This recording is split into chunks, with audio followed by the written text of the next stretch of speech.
Lok Sabha speaker ఓం బిర్లాపై అవిశ్వాసం ప్రవేశపెట్టింది ప్రతిపక్షం.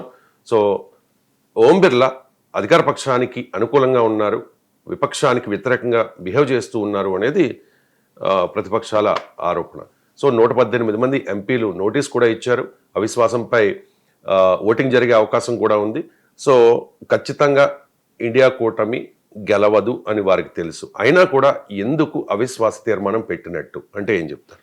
ఎస్ అండి, ఇప్పుడు ఇండియన్ పార్లమెంట్లో బడ్జెట్ సెషన్ జరుగుతుంది. కానీ బడ్జెట్ సెషన్కి మించిన ఒక పొలిటికల్ డ్రామా అంటే యాక్చువల్గా పార్లమెంట్ సమావేశం అయ్యేది భారతదేశ ప్రగతికి సంబంధించిన బడ్జెట్లు, సామాజిక న్యాయాలు ఇలాంటి విషయాల మీద చర్చించాలి. కానీ భారత పార్లమెంటు ఈవెన్ చట్టసభల్లో కూడా అది జరగదు. ఎంతసేపు ఒక స్కూల్లో చిన్న చిన్న పిల్లల కంటే దారుణమైన పాండమోనియం సిచ్యువేషన్ మనకు కనిపిస్తూ ఉంటుంది అనమాట. పిల్లలు కూడా ఆట పట్టించే స్థితిలో ఈరోజు ఇండియన్ పార్లమెంట్లో డిస్కషన్స్ కొనసాగుతున్నాయి. ఈవెన్ ఆ డిస్కషన్లు కూడా కొన్ని రోజులే. ఇప్పుడు భారత పార్లమెంట్లో ఒక డ్రామా జరుగుతుంది. ఆ డ్రామా ఏంటంటే, ఇప్పుడు అపోజిషన్ ఇండియా కూటమి లెడ్ బై కాంగ్రెస్ ఏంటంటే స్పీకర్కి, అంటే లోక్సభలో స్పీకర్ ఈజ్ ద సుప్రీం అనమాట, కాన్స్టిట్యూషనల్ అథారిటీ. ఆయనకి వ్యతిరేకంగా నో ట్రస్ట్ మోషన్ అంటే అవిశ్వాస తీర్మానాన్ని ఒకటి ప్రవేశపెట్టింది భారత రాజ్యాంగంలోనే ఆర్టికల్ 94 ప్రకారం. గుర్తుపెట్టుకోవాలి, అది పార్లమెంటరీ ప్రొసీజర్ కూడా దీనికి ఉంటుంది. మరి ఇండియా కూటమికి బలం ఎంత? 231, 32, 33 మంది ఉన్నారు. కానీ 272 సీట్లు కావాలి స్పీకర్ని పదవిలోంచి దింపేయాలంటే. ఇది ఆర్టికల్ 94 ప్రకారం అవిశ్వాస తీర్మానం గెలవాలంటే 272 సీట్లు కావాలి దానికి. కానీ 234 ఉన్నాయి, అంటే అది ఓటమి చెందుతుంది. అయినా అపోజిషన్ ఇండియా కూటమి ఎందుకు తీర్మానాన్ని ప్రవేశపెట్టిందంటే it's a drama. But NDA కూటమి కూడా ఈ అవిశ్వాస తీర్మానానికి అది అపోజిషన్ పార్టీలు పెట్టే విధంగా ఏమైనా తప్పులు చేసిందా అంటే ఏంటంటే, ఇప్పుడు మనం ప్రధానంగా చర్చించవలసింది ఏంటంటే కాంగ్రెస్ వర్సెస్ బీజేపీ. ఇందులో ఇరుక్కున్నది స్పీకర్. మరి స్పీకరు అన్బయాస్డ్గా ఒక కాన్స్టిట్యూషనల్ అథారిటీ ఒక పోస్టుని నిర్వహించాలి. అదేంటి? లోక్సభలో ప్రతిపక్షాలకి వాయిస్ ఇవ్వాలి, అదేవిధంగా అధికార పక్షం దానికి సమాధానం చెప్పేటట్టు ఉండాలి. ఎందుకంటే భారత రాజ్యాంగం ప్రకారం భారత ప్రజాస్వామ్య చరిత్రలో భారత ప్రజాస్వామ్యం ముందుకు వెళ్ళాలంటే దానికి ప్రధానమైన వేదిక ఈ చట్టసభలు. ఆ చట్టసభలో చక్కగా ఇంపార్షియల్గా నిష్పక్షపాతంగా పారదర్శకంగా డిస్కషన్ జరిగేటట్టు చూసేదే స్పీకర్. అది రాజ్యాంగం అద్భుతమైన ఒక పోస్ట్ని క్రియేట్ చేసిందనమాట. ఈ స్పీకర్ ఆర్టికల్ 93 ప్రకారం ఇప్పుడు బిర్లా గారిది చూద్దాం. ఓం బిర్లా చక్కగా వ్యవహార శైలి ఎలా ఉంది, అది చర్చనీయాంశం, చాలా పెద్ద చర్చనీయాంశం. ఇప్పుడు లోక్సభ దాని మీదే కూర్చుని ఈ తీర్మానం కోసం 1-2 రోజులు డిస్కస్ చేసి ఓటింగ్కి వెళ్ళబోతుంది. అంటే బిర్లా ఇప్పుడు స్పీకర్ ఓం బిర్లా వ్యక్తిత్వం మీద డిస్కస్ చేయబోతుంది. ఆయన యొక్క రాజ్యాంగ విధి ఎలా నిర్వర్తించాడు, how is functioning according to the constitution అనేది చర్చించబోతున్నారు. అంటే చాలా పెద్ద విషయం జరుగుతుందనమాట. ఇప్పుడు మరి స్పీకర్ ఎలా వ్యవహరించాలంటే రాజ్యాంగంలోనే ఆర్టికల్ 93 నుంచి 96, ఆర్టికల్ 93, 94, 95, 96 అనేవి స్పీకర్ కోసం వివరిస్తుంది భారత రాజ్యాంగం. భారత రాజ్యాంగం ప్రకారం ఆయన ఆర్డర్ ఆఫ్ ప్రెసిడెన్స్లో చాలా హయ్యెస్ట్ పొజిషన్. ఒక్కొక్క దేశంలో అయితే ప్రెసిడెంట్ ప్రధానమంత్రి తర్వాత ఆయనే అధికారం అంత ఉంటుంది అనమాట. స్పీకర్కి అదే రోల్ ఇక్కడ వచ్చింది. ఈయన జాయింట్ సెషన్ అని యాంటీ డిఫెక్షన్ లా విషయాల్లో ఈజ్ ద సుప్రీం అథారిటీ అనమాట స్పీకర్ పోస్టు. మరి ఆయన వ్యవహార శైలి ఎలా ఉంది?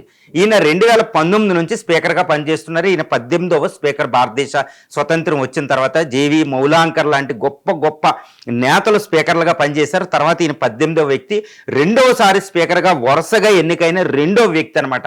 అంటే చాలా అనుభవంతో కూడిన వ్యక్తి అని చెప్పాలి. కానీ భారత రాజ్యాంగం స్పీకర్కి ఏం చెప్తుందంటే ఎంపీకి ఉండే అర్హత, కానీ ఈయన ఒక్కసారి స్పీకర్గా ఎలక్ట్ అయిన తర్వాత ఆయన ఏ పార్టీ నుంచి వచ్చాడో ఆ పార్టీతో పూర్తిగా బంధాలు తెంచుకుని ఈవెన్ రాజ్యాంగంలో కూడా ఏదైనా ఓటింగ్ జరిగితే లాస్ట్ ఓటింగ్ వేస్తాడనమాట టైఅప్ అవుతే. ఆ స్పీకర్ కూడా పార్లమెంట్లో ఒక సభ్యుడు అనమాట. కానీ నిష్పక్షపాతంగా చూడాలి, అపోజిషన్ అందరికీ ఈక్వల్గా చూడాలి, డిస్కషన్ సక్రమంగా అయ్యేటట్టు చూడాలి, ఎవరిని చక్కగా అంటే ప్రజాస్వామ్యం పరిడి వెళ్ళేటట్టు చేసేది స్పీకర్ పోస్ట్. కానీ ఇప్పుడు ఈయన మీద ఆరోపణ ఏంటంటే అపోజిషన్ పార్టీలు నోరు నొక్కేస్తున్నారు, అపోజిషన్ పార్టీని అనుమతించడం లేదు, అధికార పక్షానికి కొమ్ము కాస్తున్నారు, ఈయన బీజేపీ నుంచి వచ్చిన బీజేపీ ఏజెంట్గానే ఈయన పనిచేస్తున్నారు. భారత పార్లమెంట్లో ఉమెన్ ఎంపీలు 545 మందిలో 74 మంది ఉమెన్ ఎంపీస్ ఉంటారు. అందులో కాంగ్రెస్ తరఫున సుమారు 30 మంది, అంటే ఎస్పీ, కాంగ్రెస్, టీఎంసీ, వీళ్ళందరూ డిఎంకే వీళ్ళ తరఫున 30 మంది దాకా ఉన్నారు. వీళ్ళు ప్రధాని మీద అటాక్ చేయబోయారా అని చూడండి ఎంతటి ఆరోపణ. అంటే ఇప్పుడు అదే పెద్ద శల్య పరీక్షకి నిలిచింది, అగ్ని పరీక్షకి నిలిచేది. భారత పార్లమెంట్లో ఎంపీలే మనం చాలా తక్కువ పంపిస్తాం పార్లమెంట్కి, కేవలం 14% మంది, అంతకుముందు 15% మంది. ఈ పంపించిన వాళ్ళలో కూడా వాళ్ళు ప్రధానమంత్రి మీద అటాక్ చేయబోయారంట ఉమెన్ ఎంపీలు. మరి ఇది నిలబడుతుందంటే స్పీకర్కి రాజ్యాంగం ఎంత పవర్ ఇచ్చిందంటే పార్లమెంటరీ ప్రొసీజర్ ప్రకారం కూడా స్పీకర్ సుప్రీం అథారిటీ అంటున్నా. ఈ ఎంపీలు ప్రధాని మీద అటాక్ చేయడానికి ప్రయత్నం చేస్తే ఆ ఇన్ఫర్మేషన్ స్పీకర్ దగ్గర ఉంటే స్పీకరు వాళ్ళని ఎక్స్పెల్ చేయొచ్చు. ఆ ఇన్ఫర్మేషన్ పెట్టి ఇది పార్లమెంటరీ వ్యవహారాల శాఖ మంత్రితో పెట్టి అక్కడ ఒక మోషన్ ప్రవేశపెట్టి వాళ్ళని ఎక్స్పెల్ చేయొచ్చు, బయట పంపేయచ్చు. లేదా ప్రధానమంత్రి దగ్గర వాళ్ళు గుమ్ముకూడితే ఇప్పుడు ఫోటో షేర్ అవుతుంది, అలా గుమ్ముకూడినప్పుడు స్పీకర్ ఆదేశించే పూర్తి అధికారం ఉంది దానికి. అక్కడ కాదు మీ సీట్లో మీరు వెళ్ళి కూర్చోమని, కూర్చోకపోతే వాళ్ళని పంపించవచ్చు, అది కూడా తప్పుగా కనిపిస్తుంది. రెండోది ఏంటంటే అక్కడ మార్షల్స్ని పెట్టవచ్చు, ప్రధానమంత్రికి ఒకే ఒక మార్షల్స్ని అక్కడ నియమించవచ్చు. మరి తెలంగాణ తీర్మానం చేసేటప్పుడు తలుపులు పెట్టి మార్షల్స్ లోపల పెట్టి కూడా తీర్మానం చేశారు. గుర్తుపెట్టుకోవాలంటే మార్షల్స్ని అనుమతించే ఒకే ఒక అధికారం స్పీకర్కు ఉంటుంది. ఎవరినైనా అవసరమైతే ఎత్తుకెళ్ళి బయట కూర్చోబెట్టి రావచ్చు అనమాట. అంతటి అధికారం స్పీకర్కు ఉన్నప్పుడు ప్రధాని గారు మీరు రావద్దు, ఇక్కడ ఉమెన్ ఎంపీలు మిమ్మల్ని అటాక్ చేయబోతున్నారు, చాలా కుట్ర జరుగుతుంది, చాలా ఇన్ఫర్మేషన్ నా దగ్గర ఉందని. మరి ఆ ఇన్ఫర్మేషన్ ఉన్నప్పుడు ఎందుకు యాక్షన్ తీసుకోలేదు? ఆ ఎంపీలు పేర్లు పెట్టి కూడా ఎక్స్పెల్ చేయొచ్చు. అంటే ఉమెన్ ఎంపీలకి ఎగినెస్ట్గా ప్రధానమంత్రి ప్రసంగించకుండా ఈయన చేశారు. ఇది థ్యాంక్స్ టు ధన్యవాదాలు తెలిపే తీర్మానం రాష్ట్రపతి ప్రసంగానికి అసలు ప్రధాని అటెండ్ అవ్వకపోవడం గత 2000 సంవత్సరం తర్వాత అతి ముఖ్యంగా జరుగుతుంది. అంటే ఏంటి అంటే ఇక్కడ స్పీకరు నిష్పక్షపాతంగా వ్యవహరించలేదు, పక్షపాతంగా వ్యవహరించారు, ఉమెన్ ఎంపీల్ని అవమానించారు అని ఉమెన్ ఎంపీలు లెటర్ రాయడం జరుగుతుంది. ఇది ప్రధానమైన చర్చ. రెండు, అపోజిషన్ పార్టీ లీడర్ అంటే ఒక క్యాబినెట్ మినిస్టర్ హోదా ఉంటుంది. అపోజిషన్ పార్టీకి ఒక ప్రధానికి అక్కడ లోక్సభలో అధ్యక్షుడైన ప్రధానికి ఎంతటి అథారిటీ ఉంటుందో లోక్సభ పక్ష నేతకు కూడా అంతే అథారిటీ ఉంటుంది. According to British constitution, British parliamentary tradition, Indian parliamentary traditions ప్రకారం అపోజిషన్ పార్టీ లీడర్ అంటే షాడో ప్రైమ్ మినిస్టర్ అనమాట. ఆయన కంపల్సరీ అపోజిషన్ పార్టీ నేత రాహుల్ గాంధీ ఈ విషయాన్ని లేవతీయకపోతే ఆయన పాపం. ఆయన ప్రతి విషయాన్ని కూలంకషంగా చర్చకు తీయాలి. ఆయన చర్చ తీస్తున్నారు. ఆయన ఏమంటున్నారు? నోరు నొక్కేస్తున్నారు, నన్ను అనుమతించడం లేదని. కానీ రాహుల్ గాంధీ గారు కూడా according to 359 parliamentary procedure business rules ప్రకారం ఆయన కూడా ఫోటోలు చూపించడం, బుక్కులు చూపించడం చేయకూడదు. కానీ ఆయన కూడా వైలేట్ చేస్తున్నారు. దానికి చెయ్యొచ్చు. కానీ ఇప్పుడు నరవాణే బుక్ని ఆయన షోకేజ్ చేసినప్పుడు 359 ప్రకారం తప్పే అపోజిషన్ పార్టీ. కానీ దీంట్లో ఈ బుక్లో ఉందని ఆ విషయాన్ని బుక్ లేకుండా దాన్ని నేషనల్ సెక్యూరిటీ సంబంధించిన ఇండో చైనా రిలేషన్స్ ఆయన లేవనెత్తే అధికారం ఆయనకు ఉంటుంది. దాన్ని అనుమతించలేదు. అది ఒక ప్రధానమైన ఆరోపణ. ఇలాంటి ఆరోపణలు ఆయన మీద ఉన్నాయి. మొత్తం ఫస్ట్ నుంచి ఇలాగే ఉన్నాయి. నేను సీనియర్ అయిన బీజేపీ ఏజెంట్గా పనిచేస్తున్నారు, అపోజిషన్ తావాలని తొక్కేస్తున్నారు, అవమానిస్తున్నారు.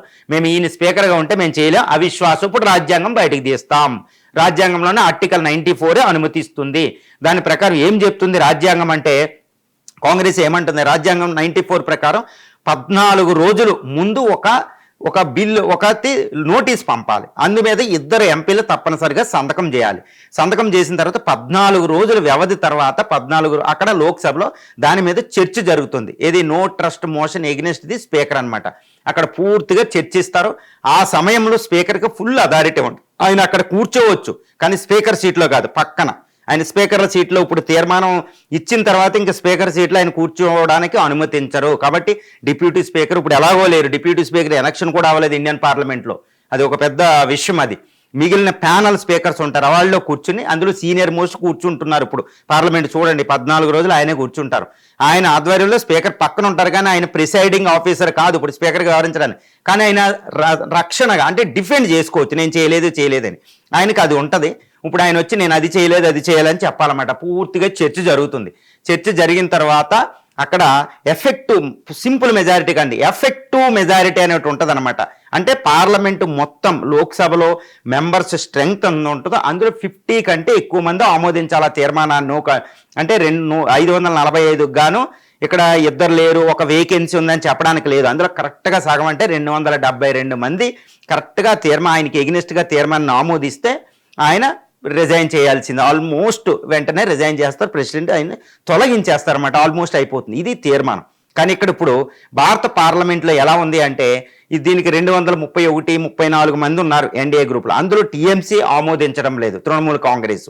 కాబట్టి ఇప్పుడు 291 సీట్ల దాకా ఉన్న ఎన్డీఏ కూటమి ఉంది కాబట్టి అది బలంగానే ఉంది కాబట్టి ఇప్పుడు ఈ స్పీకర్ మీద ప్రవేశపెట్టే తీర్మానం గ్యారంటీ ఓడిపోతుంది. 100% ఓడిపోతుందండి. మోడీ ప్రభుత్వమే గెలుస్తుంది, ఓం బిర్లాయే స్పీకర్గా కొనసాగుతారు. మరి అయినా విజయం ఎవరిది అంటే విజయం ఇప్పుడు ఇండియా కూటమిది అనేది మనం చెప్పొచ్చు. ఎందుకు చెప్పొచ్చు? అందరూ అభివర్ణించేది అదే. ఎందుకంటే ఈరోజు స్పీకర్ యొక్క వ్యక్తిత్వాన్ని డిస్కషన్ పెడుతున్నారు. గవర్నమెంట్ మమ్మల్ని ఆమోదించడంలా, ఇండియా చైనా విషయం మీద డిస్కస్ చేయనివ్వలేదు, social budget Indo US trade deal మీద మమ్మల్ని మాట్లాడే అవకాశం ఇవ్వడం లేదు, మా మైకులు కట్ చేసేస్తున్నారు. మరి భారత పార్లమెంట్లో కేవలం అపోజిషన్ రూలింగ్ ట్రెజరీ బెంచ్లకేనా ఈ స్పీకర్ గవర్నెన్స్? స్పీకర్ నిష్పాక్షపాతంగా లేరు కాబట్టి ఈయన తొలగించండి అనేది ఆయనకి శల్య పరీక్ష, ఆయన వ్యక్తిత్వం మీద డిస్కషన్ జరుగుతుందన్నమాట. గవర్నమెంట్ ఇదిగోండి మమ్మల్ని మాట్లాడిన గవర్నమెంట్ నోరు నొక్కేస్తుంది అన్నట్టు ఇది మాట్లాడుతుందంటే అది ప్రజల దృష్టిలో చాలా ప్రధానమైన విషయం అవబోతుంది, అజెండా. కాబట్టి ఈ కాంగ్రెస్ 2 మార్కులు ఎక్కువేయకూడదు ఓడిపోయినా, దానికి తెలుసండి. కానీ ఓడిపోతుంది. ఓం బిర్లాయే స్పీకర్గా కొనసాగుతారు. ఎన్డీఏ గ్రూపే గెలుస్తుంది. ఇండియా ఓటమి చెందుతుంది. కానీ ప్రజల్లో మాత్రం అది చక్కగా చొచ్చుకుపోతుంది. ఓం బిర్లా ఈసారి నుంచి అలా వ్యవహరించడానికి వీలు ఉండదు. ఆయనకు కొంచెం రెసిస్టెన్స్ ఫామ్ అవుతుంది అనమాట. చాలా జాగ్రత్తగా పార్లమెంటు వ్యవహారాలను చూడాల్సిన అవసరం లోక్సభలో ఆయనకు పడుతుంది అనమాట. కాబట్టి వచ్చే 3-4 సంవత్సరాల పాటు ఆయన చాలా జాగ్రత్తగా వ్యవహరించాల్సి వస్తుంది. ఆయనకి ఒక బంధాలు వేసేసినట్టు అవుతుందన్నమాట. అది మనం గుర్తించాలి. అది భారత రాజ్యాంగం యొక్క గొప్పతనం. ఇక్కడ నేను బీజేపీ కోసం మాట్లాడలేదు, కాంగ్రెస్ కోసం మాట్లాడలేదు. చూసారా, భారత రాజ్యాంగం యొక్క శక్తి, that is the beauty of Indian democracy అనమాట. బ్యూటీ ఆఫ్ ఇండియన్ డెమోక్రసీ అనే పదం ఉపయోగిస్తారు డాక్టర్ బిఆర్ అంబేద్కర్. ఎలా ఉంటాయో చూడండి, చెక్స్ అండ్ బ్యాలెన్స్. ఎవరు ఎన్ని పాపాలు చేసినా, ఎవరు ఎన్ని రాజకీయాలు చేసినా చివరికి రాజ్యాంగం అనేది ఒకటి వస్తుంది. అది అమలుకు వచ్చినప్పుడు ఎవరిని ఎక్కడ పెట్టాలో అక్కడ పెట్టే ఒక అద్భుతమైన శక్తి భారత రాజ్యాంగం. అందుకనే అందులో ఉంటుంది ఒక సజీవ శక్తి అంటారన్నమాట, ఒక లివింగ్ డాక్యుమెంట్. అదిగోండి భారత రాజ్యాంగం ఈరోజు పనిచేస్తుంది. ప్రతి వాళ్ళని ఎవరిని ఎక్కడ పెట్టాలో అక్కడ పెడుతుంది. పార్టీ ఇప్పుడు స్పీకర్ గారు పార్టీ పరంగా ఆయన వ్యవహరించకూడదు, చాలా జాగ్రత్తగా వ్యవహరించాలి. ఒక కుటుంబంలో ఒక తండ్రిలా వ్యవహరించాలి. ఒక రాజ్యంలో ఒక రాజు ఎలా ఉండాలనేది చెప్పేదే భారత రాజ్యాంగం. నిష్పాక్షపాతంగా ఉండాలి. అపోజిషన్ తొక్కడానికి వాళ్ళకి ఛాన్స్ ఇస్తున్నారు ఆ ఆరోపణ ఆయన మీద రావడం కూడా ఒక తప్పేనండి. ఎందుకంటే సీనియర్ మోస్ట్ పొలిటీషియన్ అక్కడ, ఆయన గుర్తుపెట్టుకోవాలి. స్పీకర్ ఆయన 2 సంవత్సరాలు 6 నెలలు కాదండి. చూడండి, ఒక అంతకుముందు కూడా ఆరోపణలు వస్తున్నాయి. ప్రైమ్ మినిస్టర్తో స్పీకర్ సీట్లో కూర్చుని ప్రైమ్ మినిస్టర్కి షేక్ హ్యాండ్ ఇచ్చేటప్పుడు ఆయన తల ప్రైమ్ మినిస్టర్ దగ్గర దించడానికి లేదు. మోడీ గారు ప్రధాని అయినా ఆయన స్పీకర్ స్థానంలో ఆయన కూర్చున్నప్పుడు ఆయనే అతి పెద్దవాడు అక్కడ లోక్సభలో, గుర్తుపెట్టుకోవాలి. ఎవరైనా ఆయన కింద కూర్చోవలసిందే. ఈవెన్ పార్లమెంటరీ ప్రొసీజర్ ఏం చెప్తుందంటే స్పీకర్కి అలా నిలబడినప్పుడు ఆయనకి వీపు చూపించి మాట్లాడడం కూడా తప్పే అని చెప్తుంది. అంతటి స్థానం స్పీకర్కి ఇస్తుందండి. మరి స్పీకర్ అంతటి స్థానాన్ని ఎలా ఫంక్షన్స్ రాజ్యాంగం ప్రకారం ఎలా నడుపుతున్నారు అనేది ఇంపార్టెంట్. స్పీకర్ నిష్పాక్షపాతంగా అన్బయాస్డ్గా ఉండకపోతే ప్రజాస్వామ్యం పరిడి వెళ్ళదు. కాబట్టి ఈరోజు రాజ్యాంగం కోసం చర్చ జరుగుతుంది. ఒక అద్భుతమైన ఈ చర్చకు దారి తీయడమే ఎన్డీఏ గ్రూప్కి తప్పు, ఇండియా గ్రూప్కి విన్ కింద తయారవుతుంది అనమాట.